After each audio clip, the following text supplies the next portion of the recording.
आपल्या सर्वांनाच अकबर बिरबलाच्या गोष्टीमधला अकबराचा मेहुणा शेरखान आठवत असेल, ज्याला असूनसुद्धा बादशहाचा वजीर बनायचं असतं.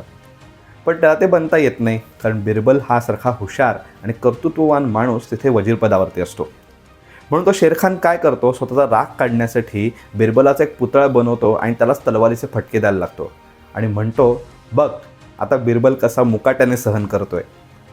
ही गोष्ट सांगण्याचं कारण म्हणजे पाकिस्तानने सुद्धा आता अशीच काहीतरी आगळीक करायला सुरुवात केली.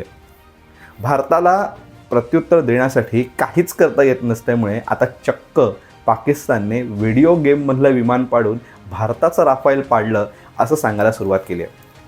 भारत सरकारची अधिकृत वृत्तवाहिनी PIBच्या फॅक्ट चेकने ही सत्यता समोर आणलेली आहे.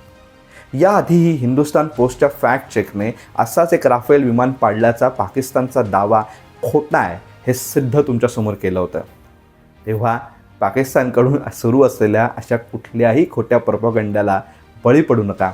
प्रत्येक बातमीची, व्हायरल व्हिडिओची सत्यता तपासा आणि मगच त्याच्यावर विश्वास ठेवा. दक्ष रहा, सतर्क रहा.